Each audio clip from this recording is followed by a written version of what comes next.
and welcome to The Big Debate, part of Architecture at the Edge 2020.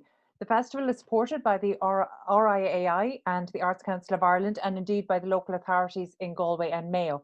This particular event is kindly sponsored by Stewart Construction, and the theme of the festival this year is boundaries. And this will feature in our discussion, with each panellist bringing their own personal and professional perspective on this. So, Project Ireland 2040 that's the government's overarching policy initiative to make Ireland a better country for all of us, a country that best reflects who we are and what we aspire to be. And to address the question, is Project 2040 fit for purpose post Covid-19? I'm delighted to be joined by Elaine Brick, Regional Director at AECOM, John Moran, Chair of the Land Development Agency, Tomás Síocháin, CEO of the Western Development Commission, and John Concannon, Vice President of NUI Galway. So you're all very welcome. Thank you for being with us today. So Elaine, we might start with you. Is Project 2040 in its current guise fit for purpose in a post-COVID-19 Ireland? Thank you, Carol. Okay, so I guess I'll jump straight to the point here. I think absolutely Project Ireland 2040 is very relevant. It's a plan that's been set up for the next 20 years, up to 2040. For those people on the call who may not be fully aware of it, it's made up of the National Planning Framework, the National Development Plan. The planning framework itself sets the vision for the next 20 years and beyond, really, nationally. And the development plan is more focused on implementation up to 2027, with a review thereafter. The objective that's underpinning Project Ireland 2040 is that the population of Ireland is forecast to grow by 1 million people up to 2040, and that 25% of that will be targeted to Dublin City, then another 25% to our regional cities, Galway, Limerick, Cork and Waterford, and the other 50% to regional centres, towns, villages and rural areas. Now, I guess what's about the Project Ireland 2040 is that it aims to address what was a key weakness really in its predecessor, which was the National Spatial Strategy. And the weakness there was that, you know, the spatial objectives and spatial development objectives were spread way too thinly across every urban centre in Ireland, really, from what I recall studying it in my college days. But it was very weak in terms of where it was really targeting growth to. It wasn't specific enough.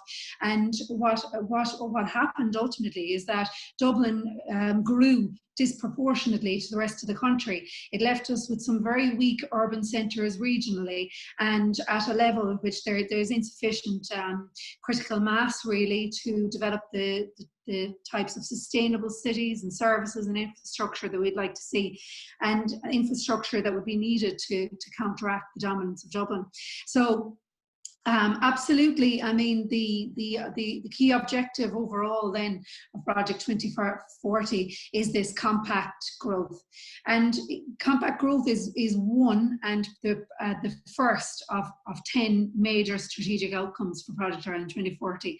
But actually, if we could get the compact growth right, it would actually address a whole pile of the other objectives around climate change, environment, energy, mobility. So overall, the principles of Project 2040 are still very relevant. They will be relevant up to 2040 and beyond. The pandemic is a stumbling block along the way, of course, which no plan could foresee at all. And look, up to 2040, there'll be a few more stumbling blocks, I'm sure, and the plan will allow some flexibility in that regard. And I think fundamentally it will serve us well if we can deliver against those really important objectives. Okay, thank you, Elaine. Delivery and how we execute this is going to be key. So some of the points you've raised there are particularly relevant in the context of regional balanced development. So we're going to touch back on those points. But actually, this might be a good time to bring in John Moran, Chair of the Land Development Agency. John, as chairman of the first government agency to be set up after the publication of Ireland 2040, and bear in mind what Elaine has just said, how it was addressing maybe weaknesses in its predecessor strategy, where do you see our Ireland 2040, Project Ireland 2040, in terms of its continuing relevance and application post Covid-19? Okay, Carl, well, listen, first, thank you for the opportunity to be here and to have a chance to go through some of these issues with the rest of the panel. It's interesting. I mean, I was worried about Project 2040. I mean, I share a lot of the objectives of 2040 about the regional balanced development, the need to get us rethinking how and where we live across the country, and particularly, as Elaine says, this idea of compact growth. And then the pandemic came, and I suppose there's one knee-jerk reaction that we have to be very careful about, which is this knee-jerk assumption that the pandemic makes us more vulnerable if we're living in compact, dense areas. And I might come back to that. But I think the more interesting thing about the pandemic for me is that, if anything, I think it gives a huge impetus to Project 2040's underlying idea, which is to reduce the dominance of Dublin as we build the population. Because I think so many people have kind of woken up to this idea that you do not have to actually live, you know, beside the convention centre right behind you there in order to actually work in a challenging sort of job environment, or indeed where you might want to live and sort of mix with friends. And I think the fear I had all the time was that I don't think our inbuilt sort of, you know, Dublin bias system, if I call it that, you know, in particularly the decision makers, were really embracing 2040 as they might have. But I think they're now forced to, in the same way as employers that might have insisted on having all the staff turning up to a large office block in Dublin, are going to find it a lot harder to get that happening in the future. I think people will want to live abroad and in other areas across the country. And I think that means that things like the broadband strategy, you know, public transport, how we get around the country, all of that's going to have to change. In many ways, the way Project 2040 had anticipated we should be going anyway. Okay, that's a really interesting take on that, because obviously we're here today to discuss how relevant Project 2040 might be post Covid-19. But I think it's really interesting when you talk about maybe this was the pandemic, was the impetus needed maybe for central government to look outside of Dublin and actually address some of the dominance issues maybe that we've had around our capital city. So I think that's a really interesting approach. I know we're going to come back to that, but this seems like a good time to bring in Tomás ó Síocháin, CEO of the Western Development Commission. Tomás, together with your agency, you know, I actually had the good fortune of meeting one of your colleagues and hearing her speak, Deirdre Frost, about actually, we're talking about remote working as if it's something new, but actually the Western Development Commission have been offering what was previously termed telecommuting actually for decades. So some of your colleagues have actually been doing this for decades quite successfully across the Western region. And really all that's proved there is maybe the technology and some of the language around it. So in terms of the work that the Commission is involved in right now, there was an interesting survey that you spearheaded. You might just give us a little bit of insight into that. Thanks, Carol, and thanks for the invitation to join you today. I mean, certainly I think a lot of the issues that you've raised are issues that have really come to the fore, and I wouldn't disagree with anything that either John or Elaine have said. Firstly, on the whole issue of remote working, there are three broad drivers that we would see, and we had begun this work with some of John's colleagues in NUI Galway and the Whitaker Institute at the end of last year to look at the question of remote working. So broadly, the three drivers over the last probably 10 years were the improvements in technology. So everything from, if you think of it, the advent of the iPhone, the push towards a low carbon economy, which is really something that was beginning to take greater hold, I think, pre-pandemic, and now again is important that it's not lost in the context of the pandemic. And then the other aspect of it was that there was a drive from employees themselves that were seeking to work remotely. Now, that and this goes back to some of the work that Deirdre Frost, my colleague in the policy team and the Western Development Commission, has done. That has proved to be cyclical through the last, let's say, crisis, 2007 to 2011 and 12, where there was high unemployment. Remote working fell away. So in a labour market where there's a lot of demand for a limited number of workers, and which effectively shifts the power to the employee, you find that remote working comes back on the agenda. So if you take it that the recent pandemic has now gone from a situation where we began our work with NUI Galway and we did a national survey in March, that was actually planned, funnily enough, before the pandemic. But what we were planning really was to look at an emerging issue. And it moved from an emerging issue to an issue that has now become all-encompassing. Now, just before we move into some of the detail around it, I think it's important to tease out that a lot of what was happening during the pandemic wouldn't necessarily constitute remote working. So it was working remotely. But, and this is not to get into too much detail, but there is a significant difference between working remotely or remote working and then working from home. Because many of those that were working in the context of the pandemic, when they were working from home, either found themselves trying to balance their work needs with perhaps childcare needs or minding those that might have been vulnerable in their households. And that's not really, I think, a sustainable approach to remote working. Equally, many of the employers that found themselves changing or this huge shift overnight to remote working probably were scrambling to try to catch up. And I know from a policy point of view, that's a lot of the work that we're involved in at government level at the moment in terms of huge work, let's say, for example, is being done by the Health and Safety Authority. So how do you manage a situation where employees are working from home? And something that's really to the forefront of all those looking at these policies is to say that, one insurance case or one bad accident for an employee at home could really change the whole discussion around remote working. So it's very important that those policy guidelines and the safeguards are in place. So broadly, some of the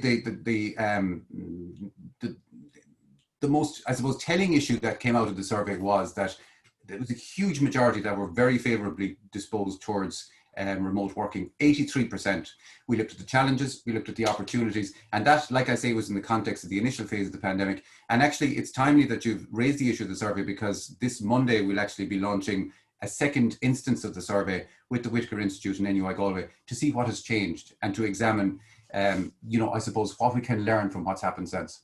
I'm delighted to hear that that survey has been redone so quickly, because actually one of the things that I've noticed, and certainly it seems to be quite strong anecdotally, is that people had a very different attitude in May as opposed to perhaps in July, and then again in August, even in September, with back to school. So actually the situation, and maybe the situation that people found themselves in March and April, was very different to that which people found themselves in September. So it's important to maybe measure and reflect on what those are. But I understand that this was done in conjunction with NUI, and we have John Concannon, Vice President of NUI, here joining us today.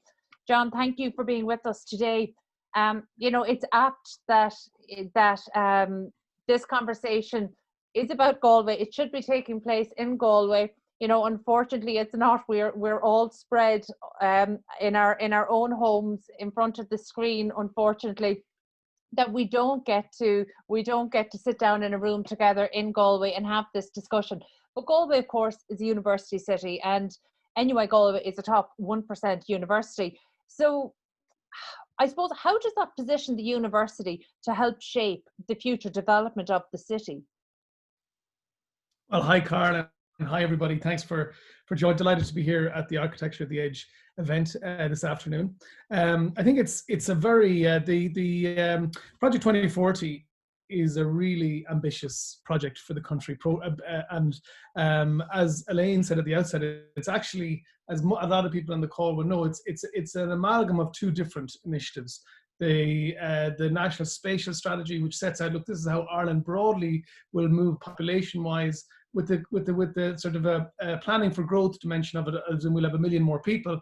And then the investment that follows that. Let's look at the capital investment that follows that, which in itself is a unique approach in Ireland. So firstly, to take a 20-year vision. Secondly, to look at the population dynamics, and then let the investment follow that. So I think inherently we're looking at a very solid approach here, taking that 20-year perspective. I think the other thing is that it gives, in the context of COVID and all of the disruption that's happening now, that gives, I think, great sense of comfort is the approach, the overall approach, because like we have lots of different, as all countries do, different policies and different initiatives that happen on various occasions. But there's a number of things that set this apart. And I think just the fact that, yes, it is a very strong idea and policy. That policy is underpinned by legislation, which is very important, of course. But then where it gets unique is that there's an instrument then, a unique instrument created to bring that to life, which is the Land Development Agency, which in itself is saying, okay, we're going to make this happen. And obviously John is leading on that regard. And then it's not just that agency, it's also the budgets. So there's 4 specific budgets: the Rural Regeneration Fund of €1 billion, the Urban Regeneration Fund, the Disruptive Technologies Fund, and the Climate Action Fund. So it is, I don't think there's many examples in Irish public policy where we've seen that level of, I suppose, foresight and integration. So I think it is very, it stands up. But having said that, as John said, this is a time of enormous change, huge disruption, and every sector, every industry, every part of life is being disrupted. And I think that, obviously there's people who think, oh, well, where are we going to get back to? When are we going to get back to where we were in March of 2020? I think that people are beginning to get to the view that we are never going to get back to that point. It's about a new paradigm, if you like. But the core principles that underpin 2040, which are, as Elaine said, in its very core, compact growth in terms of more enhanced regional accessibility and so on. From an NUI Galway point of view, we would be very, very enthused by that policy, because on a number of fronts, but specifically to stick with the one that I just referenced there, the Urban Regeneration Fund. So that fund is a €2 billion fund, which is designed to redevelop and redesign and re-energize the city cores. And the city cores, and there's I suppose we're looking at 5 urban areas: Dublin, Waterford, Cork, Limerick, Galway, and they're all different scales, they all have different perspectives. But from a Galway point of view, one of the things that makes Galway unique is the scale of the university. And you said it, Carl, there, it's a top 1% in the world university. We have 20,000 people on campus, 3,000 full-time researchers, and then in certain areas, specifically around, for example, medical device technology, we would be in a very, very, really the leading, one of the leading institutions in the world. So the unique thing is for an institution of that scale, size, and prestige to be attached to to be part of such a relatively small city. So usually it's cities of our similar size, or universities of our similar size will be attached to a much, much bigger city. So therefore the university is outsized for the city. And that gives us a big, I suppose, opportunity in the context of the development, because the area, and some people will be familiar with an area in the city called Nuns Island, which is right in the city core, and Earls Island, and that a lot of the 7 of those properties there, which would be called brownfield properties, they have previous use, previous industrial use as well. The university are in university ownership, which gives us a particular perspective, because the university ultimately is there for the public good. That's our agenda. In comparison to say, for example, private development, of which we need loads of them, and there's nothing, one is not better than the other, but the difference being a private development isn't going to be developed with the primary objective of the public good.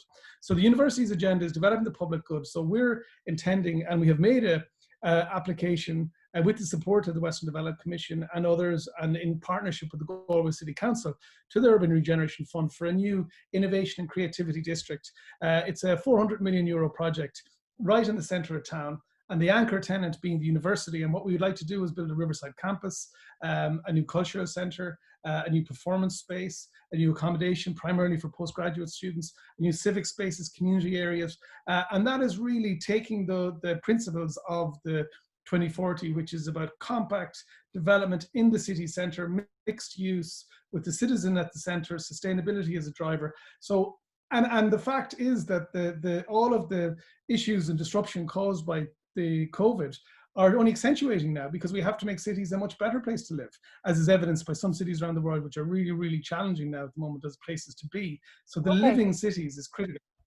Right, and John, that particular project there, you mentioned the Creativity and Innovation District. I mean, the scale of that, not just in terms of the campus, but the cultural elements as well, and event centre, cultural centre, civic spaces, that has the potential to be, one of the most transformative developments in Galway in recent decades.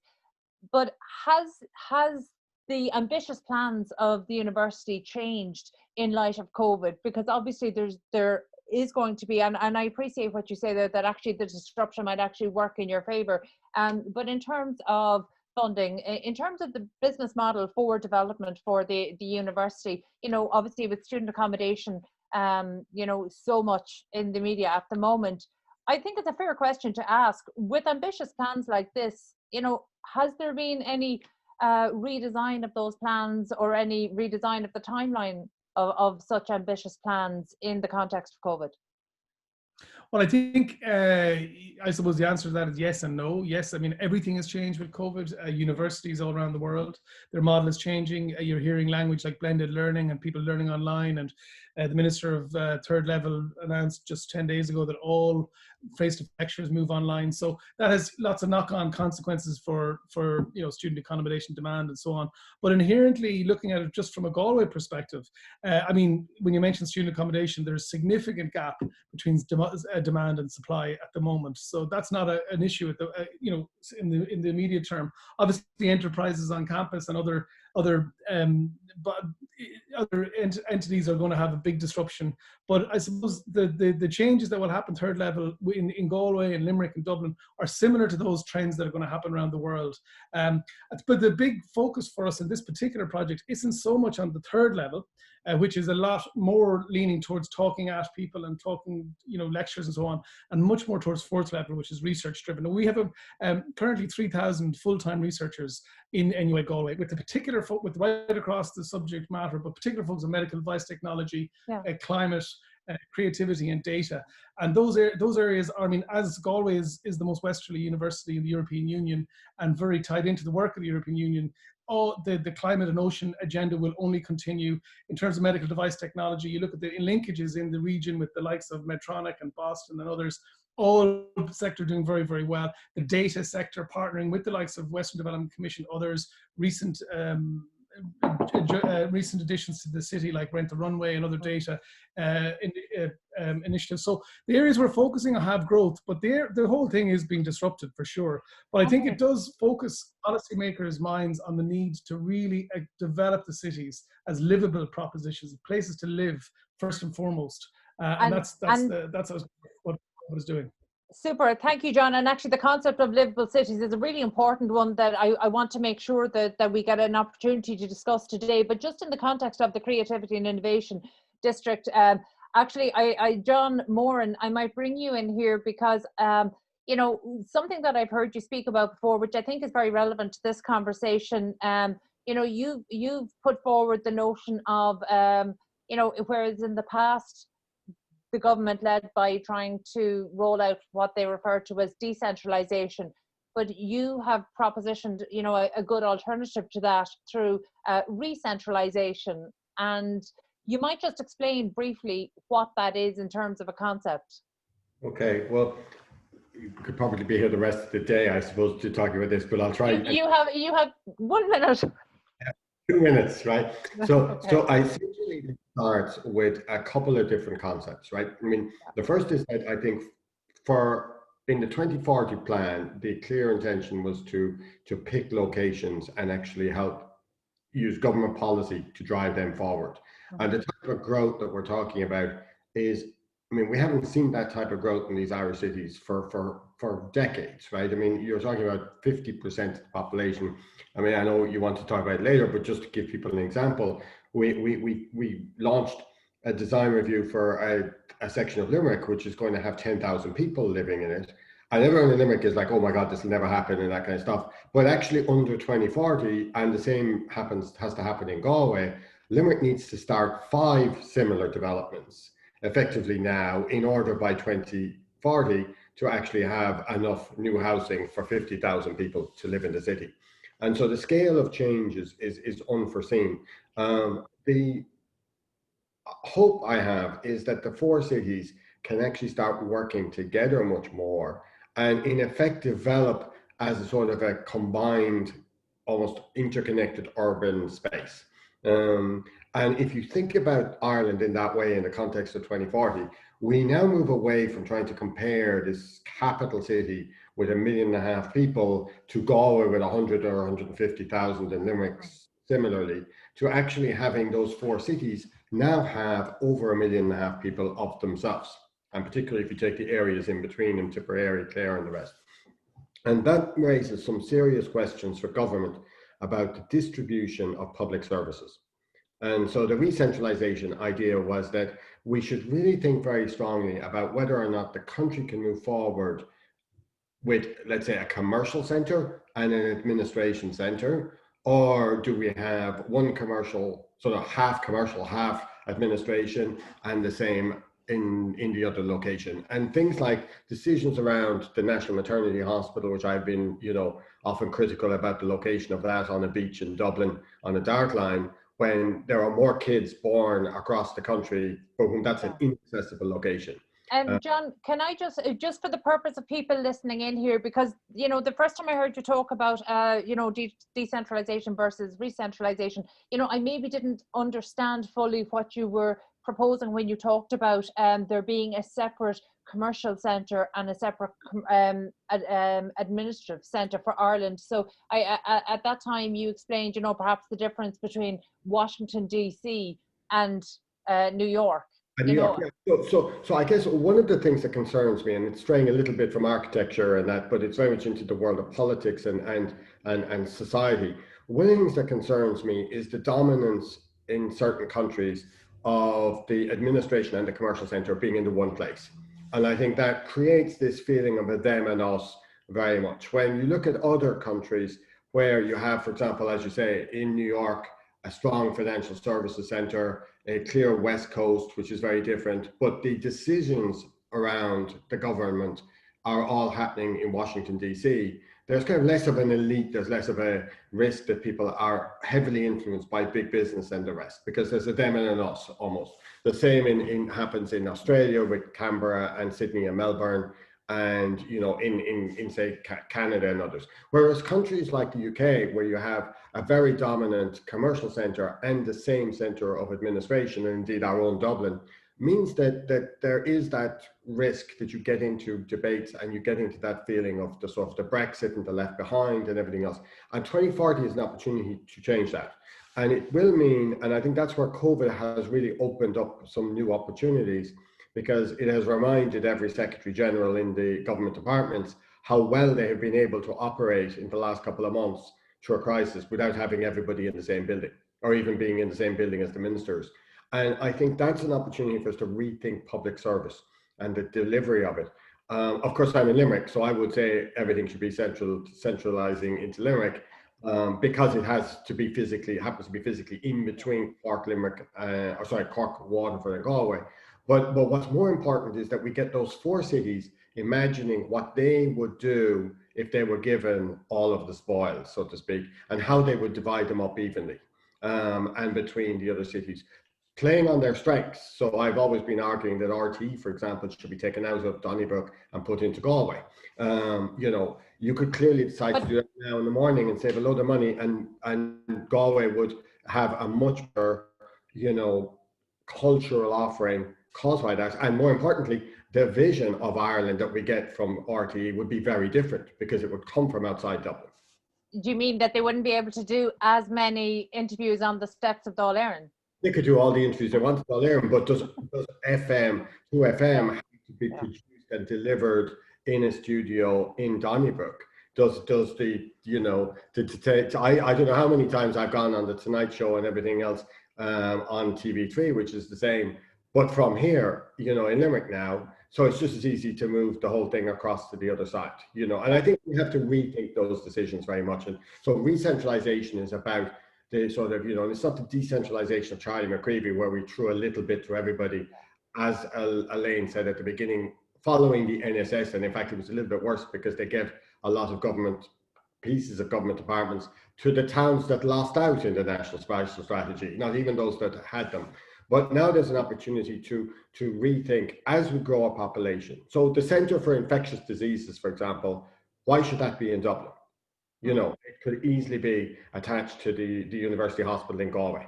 Okay, and John, I know that that's something that we could discuss for longer, but I'm very aware that we're almost halfway through our time. So I just want to let people know, listening in, that you are welcome to enter a question through the Q&A function, or indeed through the chat, and I will certainly put them to the panel as best I can. So I because I'm conscious that I want to get a couple of different topics really discussed in a short amount of time, I am going to switch slightly to another topic, but before I finish on this particular point, John, the Colbert review, or the Colbert Station review, happened just a couple of days ago, and I presume that's available through the Land Development Agency to be watched back. Yeah, we're checking that. This is a world of new technology, but there Okay. was a recording done of it. We haven't found a way to actually yet test that it works, but in theory it should. But more importantly, for the site in Galway, given that we're talking in theory from Galway, right? Sandy Road is a very similar but smaller sort of thing. Right, but John, can you explain why what's happening in Limerick is important for Galway, and particularly the Sandy Road, but also for the other regional cities in terms of that becoming a blueprint? Yeah, so I'll try and explain quickly. So what essentially is happening in Colbert is it's right at the central station of Limerick, right?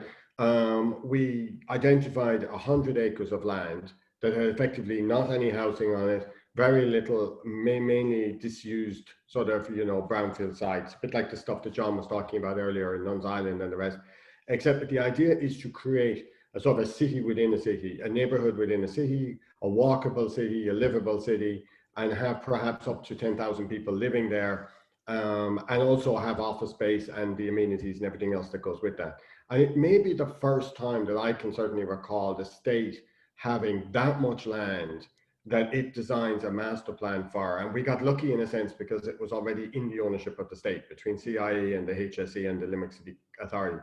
But it's the blueprint for how the LDA wants to proceed going forward, which is to do large scale interventions like that, where we take over, 25 plus acres or whatever, and create a vision of what that land should look like by looking at what's nearby as well. And so it's not, a lot of developers, I think, tend to just look at their own site and do it. And I think John mentioned earlier about the difference when the university will be moving forward. It'll be doing it with a public good in mind. The same will happen with the LDA.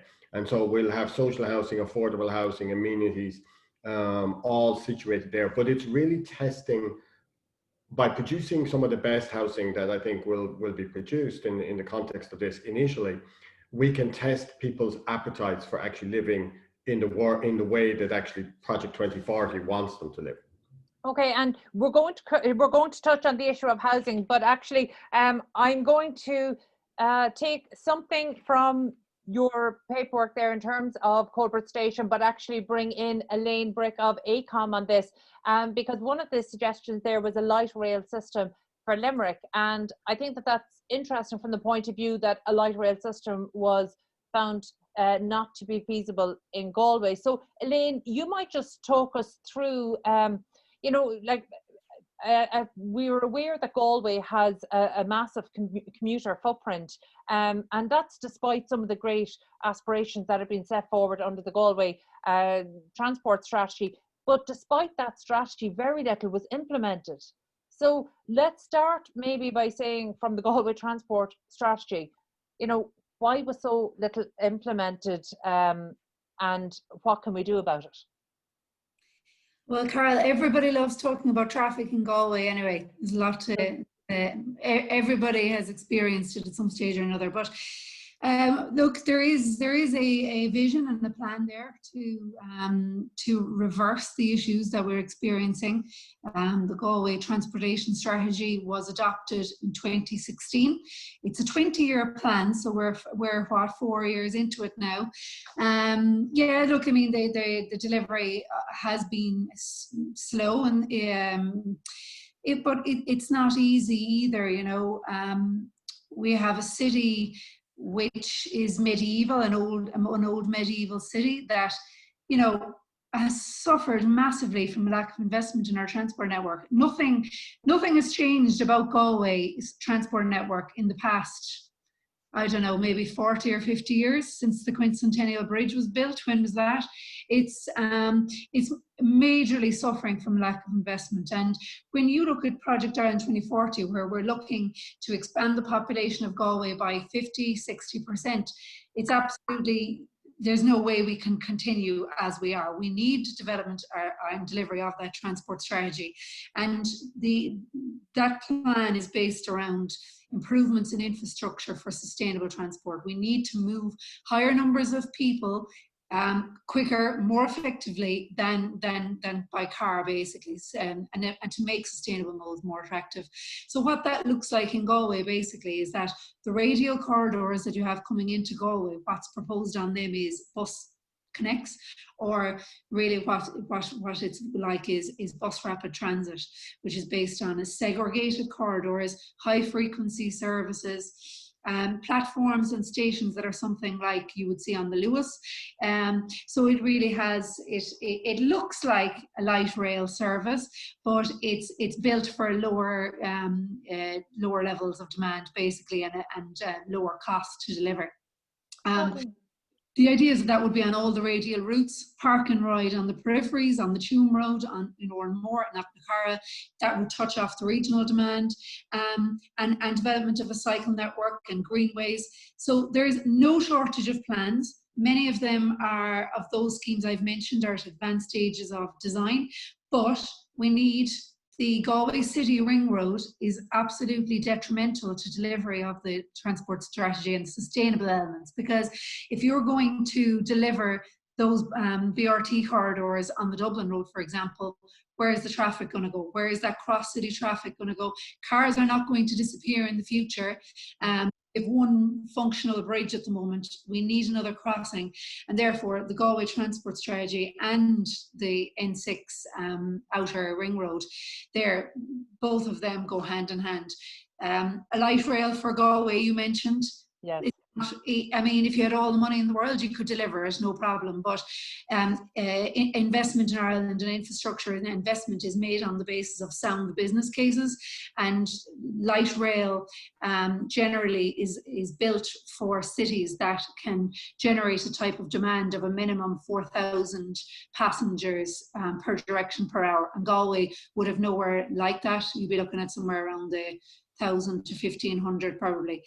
So BRT is the solution, but it's challenging to deliver because you've development right up to all those corridors, and we need the ring road to facilitate that, and relieve capacity on the city road network. Okay, thank you, Elaine. And while we're talking about, I suppose, traffic in and around Galway, that has such a huge impact on the region. And Tomás, this seems like a good time, maybe you might just explain to us, because we've just spoken a lot today, and we've mentioned balanced regional development a couple of times today. But Tomás, you might just explain what exactly will balanced regional development look like? Better unmute myself first. But I think, Carol, the first thing, and I think this is a broader issue. From my point of view, let's say Ireland 2040 was very ambitious, but Ireland 2040 at its core made a significant step forward in what might seem to people like a very simple way, but made a big difference. It was the first time in my experience where there was an acceptance by someone, let's say, to take, for example, local authorities, that not everything needs to be centered in each individual county. So it moved you into a space where you were saying, okay, that there is a greater regional need, and we can, let's say, service that by not having one of each in every county. And I think some of the references John made in the context of, let's say, if you look at a corridor between Galway and Limerick, and you have Shannon and Clare in the middle, you can see that there's a natural corridor there. And then that was, I suppose, broadened out to include the Atlantic Economic Corridor, so that if you're talking about how do you shift some of the activity from the East Coast to the West Coast, you need, first of all, to get from the East to the West, and then you need to be able to move up and down the West Coast. Now, some of the things that have changed are in the context of the pandemic. First of all, what's to be welcomed hugely is the move towards remote working. And I think one of the things that, remote working plays a key role in this, but it's not a panacea. It's not a silver bullet, and it doesn't solve anything. And the other thing to recognize is that while John, cities, regions makes a huge amount of sense and gives you critical mass, I think there's a huge there's a huge amount of communication that needs to be done to ensure and assure rural and regional communities that rural and regional development is not mutually exclusive from compact urban development, because the two go hand in hand and the two serve each other. So if you take Elaine's example of let's say the road and the need for a Galway outer bypass, any of the models that we've looked at, and I see, let's say Rose Barrett from Grow Remote is there, they're building up a community of workers that are working remotely.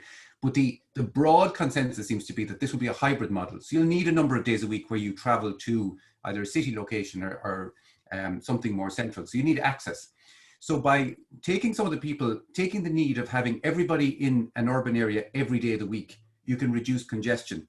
You can then allow some of those to locate in rural and regional areas, and then through some of the infrastructure that we're working on providing to enable remote working, like rural hubs. And I think one of the key things that I think I was drawn to today's discussion by was that, you know, if you look at, let's say, a suggestion that was made by regional TDs in their pre-budget submission, it looked very much the demand side. It said, let's give people money to move out of Dublin. You know, and I think like every discussion, there is merit in looking at all the aspects on it. From my point of view, and I think this goes to John's point about city centre development, probably the greater need to examine is on the supply side. So in other words, getting those properties that are available in the middle of villages and towns. And I think a huge thing that needs to be looked at in the context of the pandemic is there's a huge amount of discussion around rural pubs, about rural shops, and about the danger to those rural entities. Now, for anyone that's, let's say, running a rural pub, the challenge for them is that it may be in the family for generations. Their next generation may not be interested in it. It may not make business sense to run it as a business when you have to pay rent, or so it's quite difficult to sell as a going concern. From my point of view, I think where you align the likes of those entities with the community need for a remote working hub or a communal space in the middle of a community to begin to get economic activity back into these spaces, to also provide accommodation in the center of these villages and towns, you need to incentivize, let's say, whether it's pub owners or shop owners or those people that might not see much reason to sell what they currently have and what dominates the center of all the villages and towns in Ireland, and begin to make those available for broader use so that you can have some economic activity downstairs and then that you can have accommodation upstairs. Yeah. So I actually would be very positive. I think I would agree with the broad consensus of the conversation so far that there's been a huge amount of, like, in Ireland 2040 was very ambitious. I think one of the key drivers was the shift to a low carbon economy. I think the pandemic now has increased the urgency and the likelihood of some of the ambitious targets being met, because these are drivers, and fundamentally so much of the decision making is made from that beautiful glass building behind you on a temporary basis at the moment, because it's very much the view from Dublin, and it's not an informed view. So what we are constantly told on an anecdotal basis is people are open to moving for a job, but also a career. So it has to allow people to not only move to take up a job in a rural or regional area, but also to build a career. And I think a commitment from central government to open their eyes to the possibility of remote working and remote careers, that you have the opportunity to move on to your next job and build a career, which means that some senior people and senior opportunities won't all be centred in the capital. They'll have to be centred in other locations, and that then will lead to other benefits across the board. Okay, and I think that really echoes some of the points that John Moran was making earlier. I would love to continue down under many of these paths, but I'm conscious that I want to address some of the questions that have come in. So, Tomás, I'm just going to throw one question your way here, and that is, what would the panelists like to see happening in the area of housing? We're seeing more rural communities struggling as people move back empowered by remote roles. So how do we help to continue and make the choice of where they want to live? How do we help people to choose to live in more rural communities if that's what they want? Well, I think, and this is often a difficult conversation. For many years, there was a drive for very, practical reasons. People owned land that was remote from villages and towns. Like that has led to what was described in the past as a bungalow blitz. It's also led to a situation where you have a huge amount of one-off housing that makes it very, very difficult to provide services like the National Broadband Plan is now really is driven by the need to deliver broadband to these rural and remote areas. So there isn't really any scope to just overnight change that. But I think going back to Ireland 2040 and also the work by one of my colleagues, Dr. Helen McHenry, who's looked at the transition to low carbon in the Western region for rural dwellers, I think we have to be a little bit more realistic about some of the targets we're looking at. If you begin to retrofit homes, which I think in the first instance makes sense because it uses existing and vacant properties, that's a good thing. But I think we have to realize that the scale of the challenge that faces us is almost overwhelming. So particularly in rural and regional areas in the Western region, you have more and more homes that are at a lower BER level. So I think it's very important. A lot of this has to be around communication, explaining to people what the benefits are for them. So when you begin to link that in with, the questions that Elaine has touched on in the context of travel and public services, let's say just some of the figures we had, let's say less than 50% of those that live in rural areas have access to rural transport on a daily basis. That would be, let's say, 10 departures from a bus station. So everything, I think a lot of what's in Ireland 2040 in the terms of compact development makes sense. So using the existing properties, but incentivizing those and incentivizing people to either retrofit or allowing those buildings to change hands, and crucially creating a role for communities through social enterprises so that they get ownership of it, that it's not something that comes from the top down, that allows organic community development to begin to lead this. Because I think that's really, really important, that is not seen as something that's forced upon communities, but that we create the templates and the framework that allows these communities to take ownership. And crucially, both in terms of renewable energy and in terms of the retrofitting of these buildings, that will generate a revenue stream for communities. So I would be very positive, given the recent developments, that it will allow us to not only create employment in rural and regional areas, it will allow us to create accommodation that's fit for purpose as we move into the low carbon challenge, and also to create long-term both employment and the prospect for people to develop careers. Okay, super. Thank you, Tomás. That question came in from Rose. Rose, I hope that Tomás has succinctly answered your question there. Thank you. I have another question here from John O'Regan, and it's to the two Johns. So I'm just conscious that we're running into our final 10 minutes of this, so I'm going to ask our panelists maybe if we could keep the Q&A, we'll keep it as brief as possible here. So John Concannon, over to you first. A question from John O'Regan. It would be interesting to get a sense of sources of funding for exciting projects like Nuns Island and Sandy Road. I think, like all large-scale projects, there's going to be a portfolio of funding. But the great thing, the unique thing about this, I suppose, in the premise of this conversation, is the Project Ireland 2040 framework. And so that project outlines a fund, the Urban Regeneration Fund, which is a €2 billion fund, and obviously all of the procurement processes are underway. In fact, the city managers and county managers were pitching this week on it. So we would see that project broadly in Galway, the Nuns Island or Earls Island project, broadly speaking, around €380 million.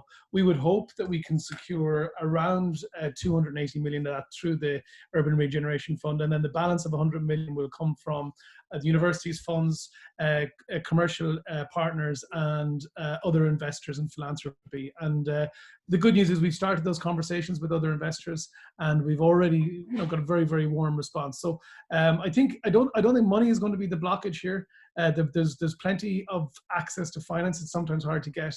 The challenge in this, as is the case in a lot of what we're talking about, is implementation, actually delivering on the plans that have been set out. But that's the funding package as we have shouted out now. Super, thanks, John. And John Moran, do you have anything to add to that? Yeah, the only thing I would add is and it's really, I suppose, down to the mission of the LDA, right? When you look at underutilized state lands, like again, go back to the Culvert and Sandy Road. I mean, these lands, as they sit at the moment, are the greatest waste of money that we've ever had, because they're just sitting there lying idle, right? As soon as they become useful, then essentially the value of those lands goes up significantly, particularly if the use of those is actually moving into sort of, quasi-public, quasi-private sources. And indeed, what we want to do with the Land Development Agency, more than anything else in its mission, is that we would acquire lands for the state that we don't already have, that we should be where we should be seeing development, and use the lands that we currently are just sitting around looking at, not using.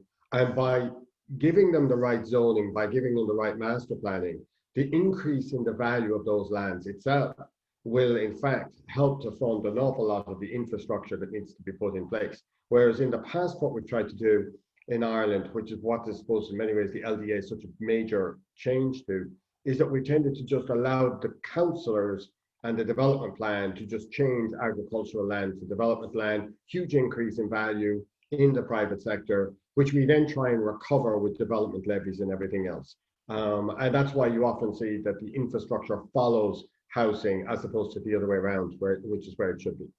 Okay, thank you, John. And actually, Majella O'D pointed out a proposal for John Moran that Galway Bag be admin capital, and we'll let Limerick Bag RTE, seeing as you have Lyric FM already. We're doing our best to save Lyric FM. Every time we close our eyes, the guys in Dublin want to shut it down again. But I think it's a really important point, which is that when I talk about this re-centralisation, it's not necessarily just into one of those cities. It's actually into all four.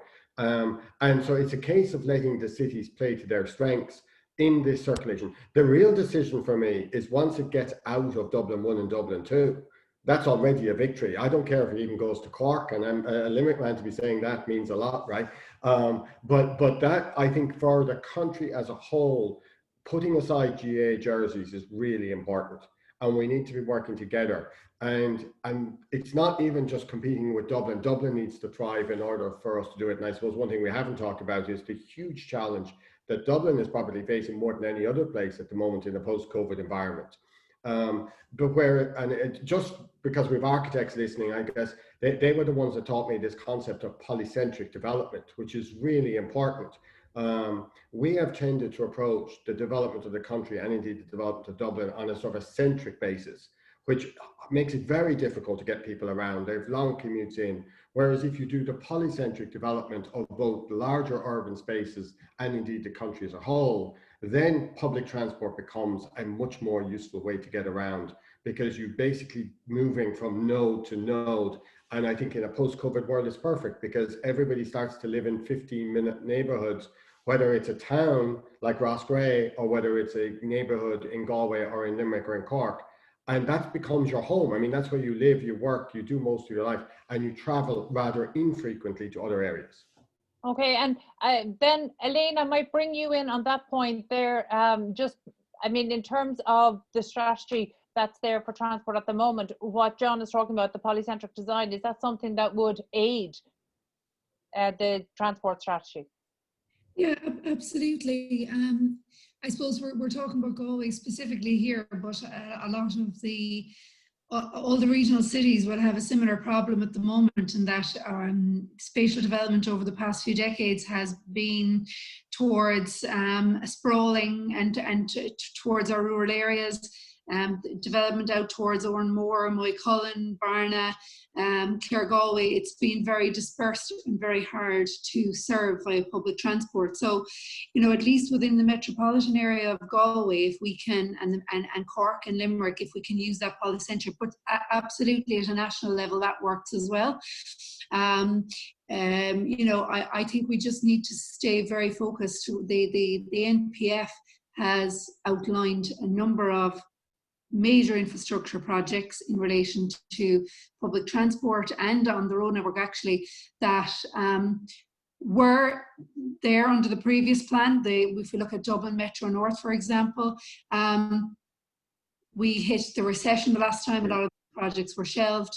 We need to stay focused. There's a big infrastructure investment required, but they're only going to get more expensive. So we need to be brave and go for it and make sure we have that infrastructure for future generations.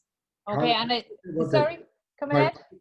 One of the things that I suppose I'm missing in the transport strategies that we've seen for Galway, Cork, and indeed now the new one for Limerick is what it would take in terms of the future development choices we have for the 50,000 or 100,000 people for light rail and other things to work. I think we tend to look at too much of this sprawl stuff and kind of build on top of that, forgetting that we have these huge transformations happening in these cities. And I think it's coping with the right transport network for the new growth is the right way forward. And in the process of that, unwinding some of the problems that are there without actually forcing people that are currently in homes with gardens and whatever else to move, but building the rest. And I think that's a real conversation we need to have in the country. Elaine, I'll let you respond directly. And I would say that the Galway transport strategy as it stands actually does that if we could deliver it, where we're concentrating on compact growth within the urban centre and delivering that public transport infrastructure, the BRT. Then the regional infrastructure and the regional transport demand is captured at park and rides on the periphery, but also in Galway, for example, looking at schemes like the dual tracking of the route, the rail line from Athenry into the city, and improvements in regional public transport. There's simply no alternative. People are going to want to continue to live in rural areas and in centres outside of the main cities. So we need to respond to that, absolutely. And I think we have the proposals within the Galway transport strategy anyway. We just need to get along and implement it. This is where you need half an hour, Carl, to keep this conversation going. But no, well, actually, I think you've hit on a really good point that is relevant beyond transport. It's relevant for transport, but for other elements as well. So I'd ask John Moran and Elaine to stay, and in fact, John Concannon and Tomás, you're very welcome to unmute and join in this, because now we're really getting to the crux of the matter. And this is, we're talking about what's ideal. We're talking about if it's delivered. Well, why would it not be delivered if that's the plan and the plan is resourced? So, essentially, where is the disconnect when we make good strategy, implement good strategy, and yet we can't deliver and execute? So where is the disconnect? What are the blockages to implementing the strategies that we put in place? And Elaine, I'll let you start. Yeah, I mean, I'm consistently told that funding isn't an issue when it comes to transport in particular anyway. So if funding isn't an issue, I mean, I think there are issues. I mean, a lot of the infrastructure in relation to transport, for example, the infrastructure is designed, goes through planning to a certain level, but there's a whole point there. And I think there are issues in getting it over the line to the next stage of delivery that need to be addressed at the implementation of the local authority level, really. Do we have the skills within local authorities to focus on that next stage, that on the ground, that we're out there, we're tackling the issues head on. There are major challenges. There are major challenges in delivering some of the what are those?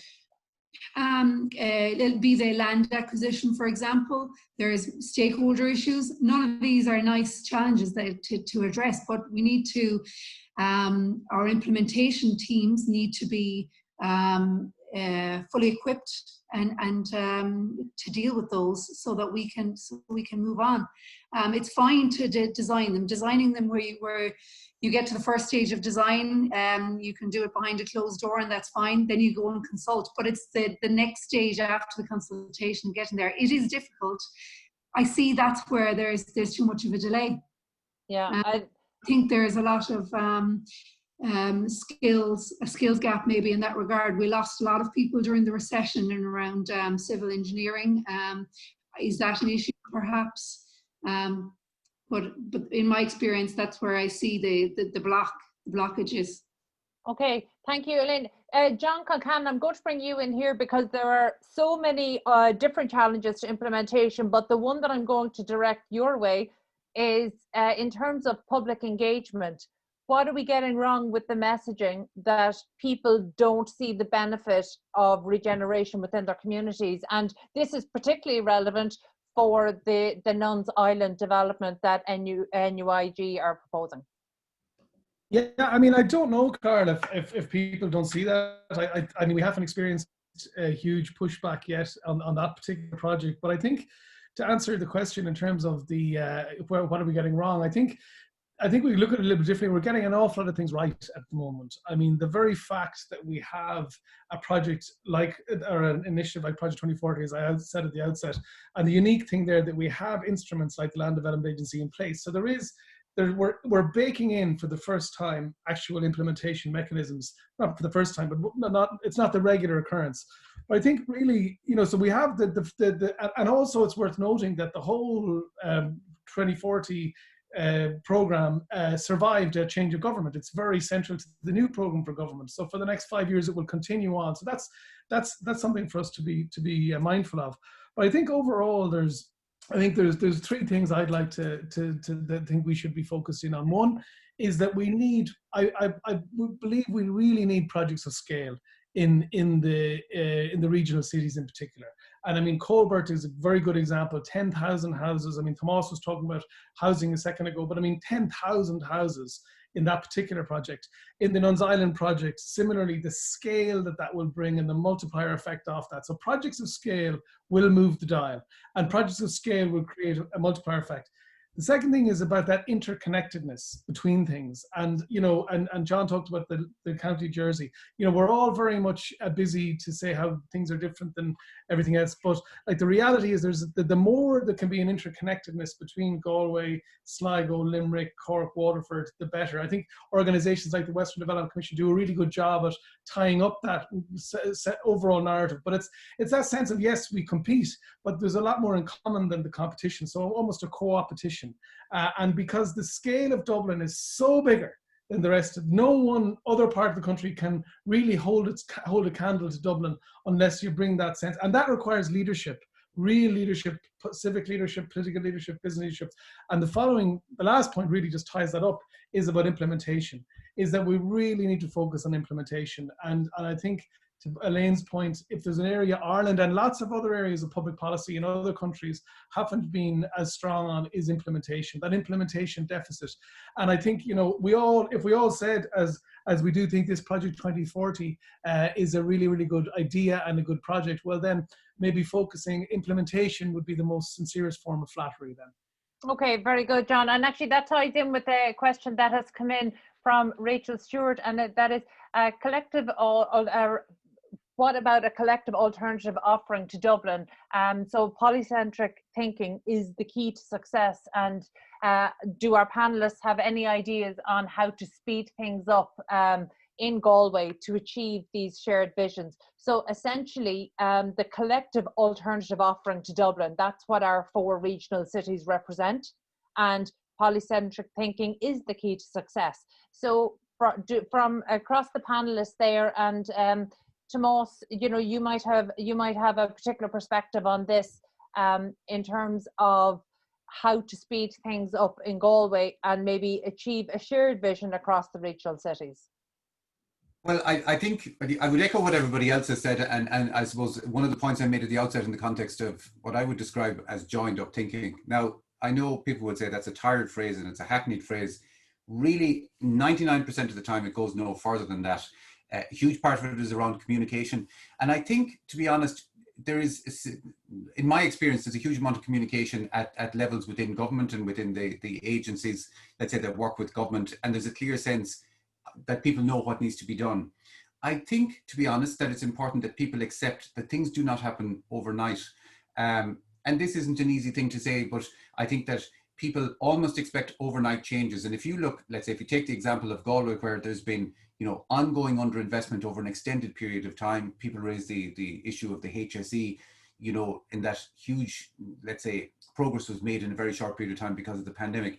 But you can't disguise the fact that where there's been chronic underfunding for various different reasons, not only for political reasons, but also, you know, through very difficult economic cycles, really the benefit I see of Ireland 2040 is if we can communicate clearly the vision of where we're going to get to, and avoid a situation where either that, you know, any of the vested interests are slow to act because they feel they'll be hung out to dry by the media or by opposition spokespeople who they see as, you know, doing their job by raising issues. I think it's very important that we'd have a cultural shift from, you know, criticism and cynicism to constructive criticism. And I think engaged communities that understand clearly the benefit of what is on offer.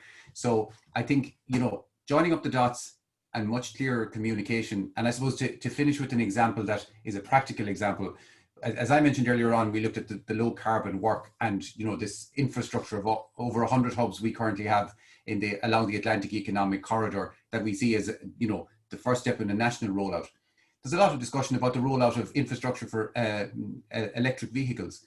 why not align both? We have broadband connection points that are being rolled out in communities. It makes ideal sense to run the electric vehicle charging points beside those, because if people are pulling in to use free public Wi-Fi, why can't they charge the vehicle at the same time? And this is the kind of stuff that really only comes through increased communication. And I think where we have examples of these built, or even to use the example of retrofitted houses, where people can go on a Sunday and walk around a retrofitted house, let's say in somewhere that's close by, they begin to say, actually, you know, this does make sense. So a lot of it is actually, I think, having tangible outputs.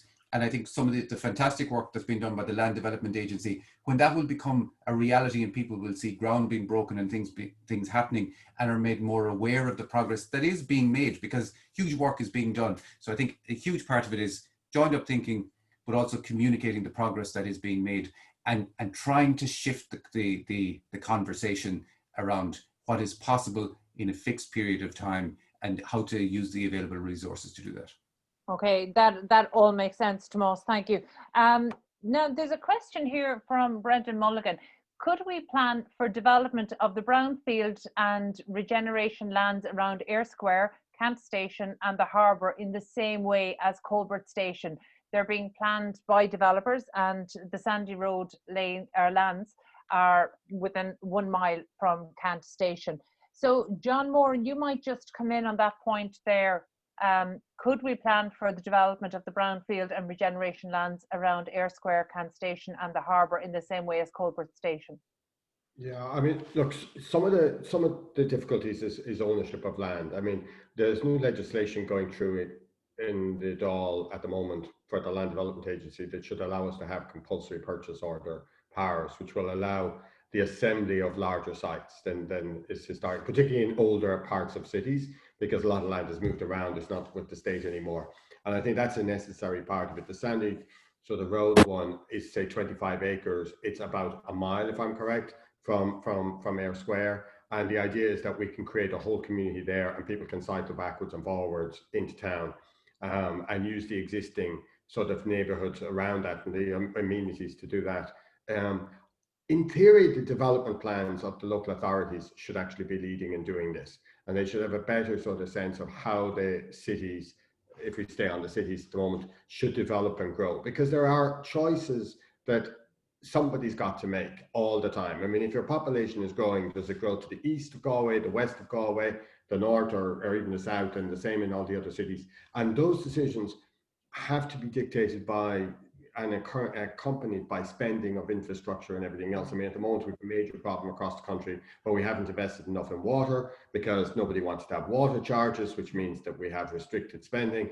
And so there are political, interactions with this as well, but that's going to significantly hold up the delivery of housing in the country because of a political debate a couple of years ago on something that would otherwise, I still maintain, have been very sensible to do.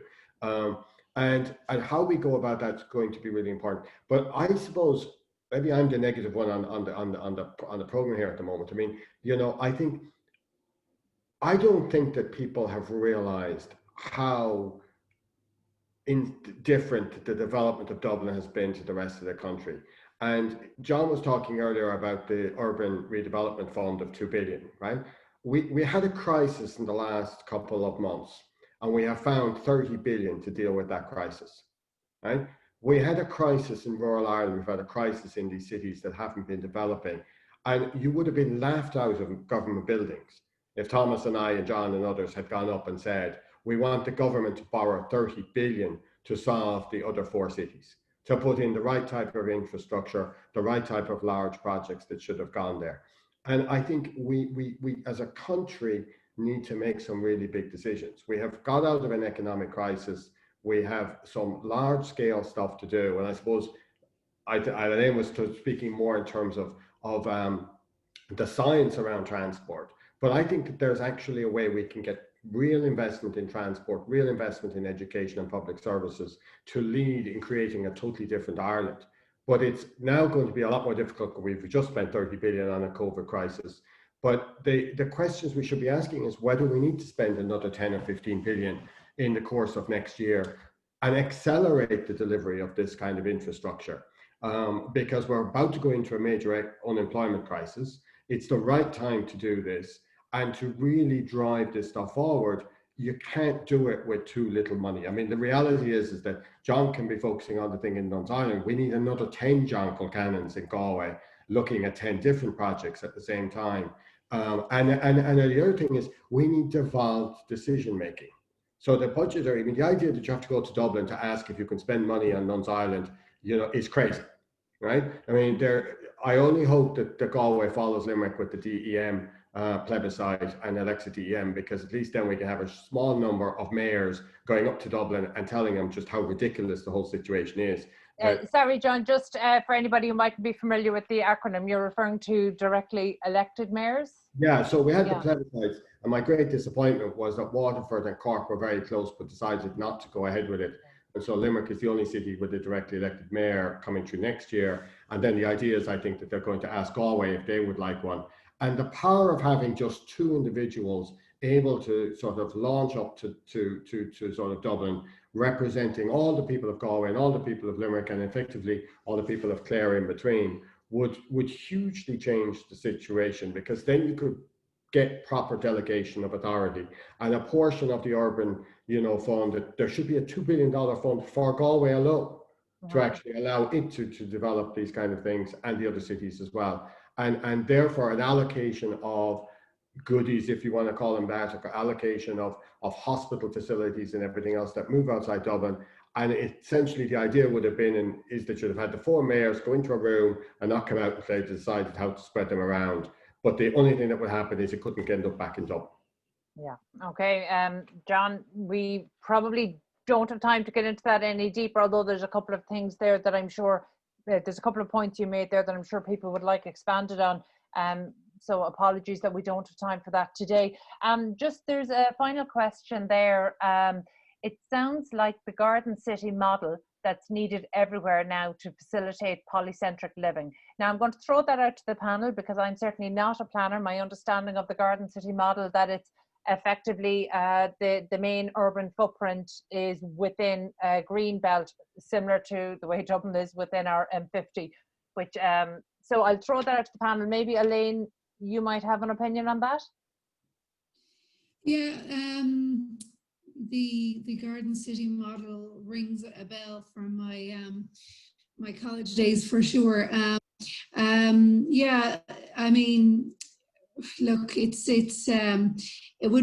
something we've been very poor at in Ireland, retaining a green belt and respecting that green belt. We have environmental and biodiversity issues that we're trying to tackle. It would have been good if we protected that green belt for the benefit of our cities and inhabitants more over the past few decades.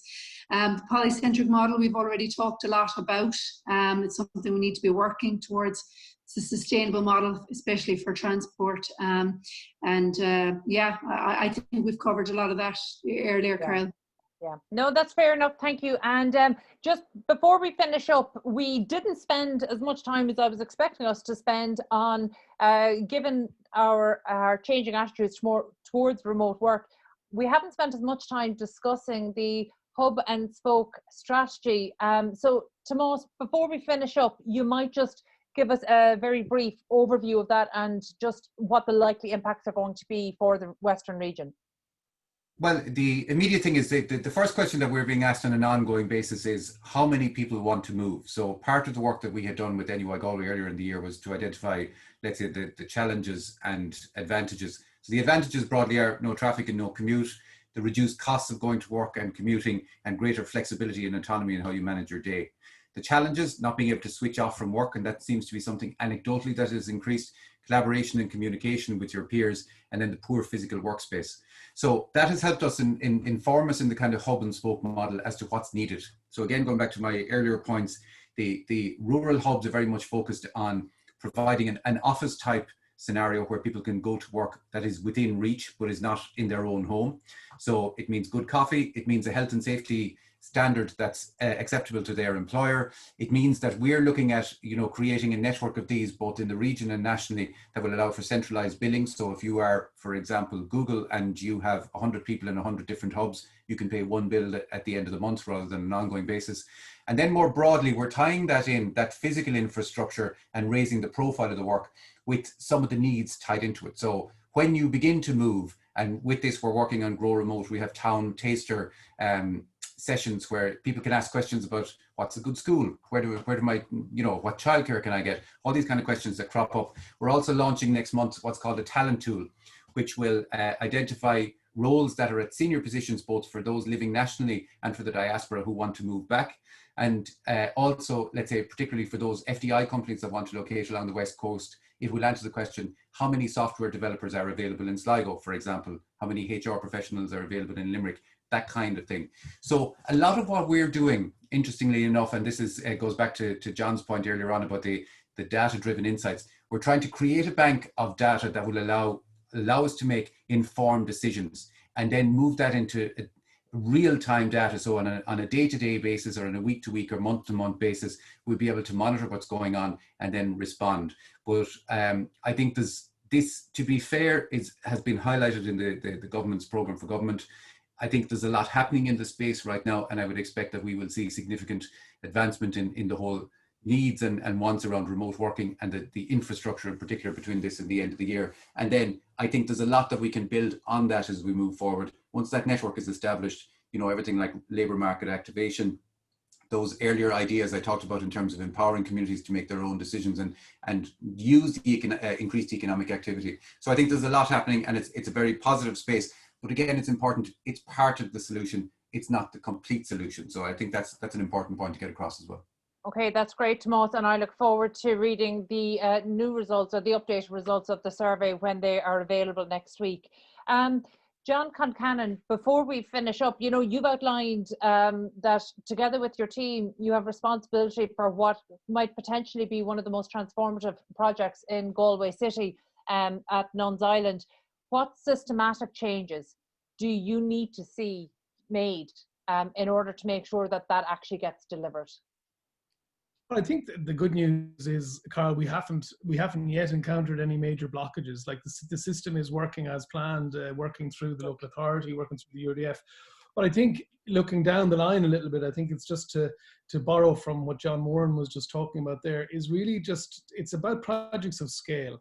And the Project 2040, as it's laid out, which is 1 million more people in the country, in Galway it's just south of 100,000 more people to live here.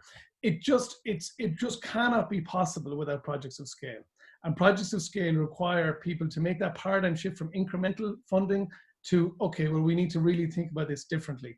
Colbert is a good example, but Colbert can't just be one project. Colbert has to be followed up with scale across. So Nuns Island Innovation District is one. But I think that level of ambition, and I think to also we refer to the COVID response. I mean, the COVID response has been very strong, particularly around some of the business support programs, the pandemic unemployment, things that we're doing that we never thought were possible. So it's one of the upsides of one of the I suppose the unintended consequences of COVID is people are seeing things that are possible they didn't think were possible. Like Tomás was talking about remote working and so on. So I think there is an opportunity now for this generation, for our generation, to really make a big impact. But I think one of the challenges for us is as a collective to think scale and ambition, because incrementally we will not, there's absolutely no opportunity, no possibility of hitting the 2040 targets that are set out without that bigger thinking. So I'm sure this is probably my last contribution. So just to say a big thank you, Carl and Rachel, it's Stuart from our Stewarts and everyone in Architecture on the Edge for inviting us along. It's been a great discussion. No problem at all, John, although we're not quite finished yet, because I have one final question to put to John Moran here as well. John, because I feel like we've covered a lot of maybe what hasn't been done well in past urban regeneration initiatives. So moving beyond the current pandemic, what's the single most critical thing that we need to get right? Well, I suspect I've talked a lot about it, right? I mean, and I'm going to go back with, I would echo what John said, and it's the same kind of thing. I think we have a huge carbon problem in the way we live and things like that in this country. And that will itself lead to lots of other issues. So I think we've got to do a major transformation of the kind of on the debate that we're having. I think Project 2040 has helped a lot. I mean, people talk about remote working, but I worry about remote working at some level is that it reinforces a kind of a very individual living model that we have sort of, you know, come into in the country. And I'm hoping that there'll be a bit of a backlash almost against this idea of everybody working from home and going back to the hub and spoke ideas. Because otherwise we'll end up just building into isolation and mental issues and the rest as we go forward. And so I think for me, it's using the whole carbon CO2 issue to transform how we actually are going to go about living for the next 20 or 30 years and beyond. And that's going to take, as John said, some large projects that show there is a better way than the way we've become so used to ourselves. And I mean, obviously we can look across at other countries and see countries that do it better or whatever, but we have to develop our own Irish version of that as well to reflect our own kind of values, our own preferences. And I think that's going to be changing the communication, the conversation, I suppose I'll say, is going to be hugely sort of important in how we get there. Okay, thank you, John. And then final words on today's discussion goes to you, Elaine. You know, in terms of execution of the transport strategy, you know, we've discussed some of the elements here. At this point, what do we need to get right? Or I suppose the more pressing question is, what can we not afford to get wrong? Well, I suppose, Carol, we have adopted some very good plans, and we just need to stay focused. We need to make sure we have the resources around us, with a very clear and targeted implementation plans, and these should be made public, really, I think, and we need to actively work towards implementation of those. I think just back to a point that Tomás made earlier around communication, I think that's really important, that we get the support of the community on site, that we raise awareness within communities and among our elected representatives as well, because we need champions to develop sustainable transport, because the decisions that need to be made are not easy. So getting buy-in for that vision and building that within communities, I think that's going to be really important. Our plan is 4 years old now already, and I think we need to move on and move on with it in terms of implementation. Yeah, okay. Elaine, can you believe that we ran out of time before we were able to even bring up the issue of bus connects in terms of communication? So that's going to be another conversation for another day. Before we finish, I just want to read out to the panel there a comment that's come in from Rachel Stewart of Stewart Construction. Thanks so much for a fantastic panel. John Moran, as you say, we need to be brave, find the money and fund a clear vision. When we have a crisis, the money is there and the changes occur. If we collectively convince the powers of a vision, we'll get there. Get water and infrastructure sorted and Galway wastewater treatment supply. John Concannon, John Concannon using David McWilliams' co-opetition, which is so important actually in terms of collaborative competition, and projects of scale to move the dial is the way to go to stay with the paradigm shift. So thank you for that, Rachel. So we've come to the end of our time, and the astute among you will see that we ran well over time, but that was with permission of the organisers, not the panellists. So thank you all for being so generous with your time. So my thanks again to event sponsor Stewart Construction, and to our panellists today, Elaine Brick, Regional Director at AECOM, John Moran, Chair of the Land Development Agency, Tomás or Síocháin, CEO of the Western Development Commission, and indeed John Concannon, Vice President of NUI Galway. And also thank you to all of our participants for joining in today, and particular thanks to John Moran and his organising team at Architecture at the Edge. Be sure to check out the events lineup for the rest of the festival, so that's the rest of this evening and indeed tomorrow. Garmagat agus slán go fóill. Thank you, Carol. Thank you. Bye-bye. Thanks, everybody. Bye-bye.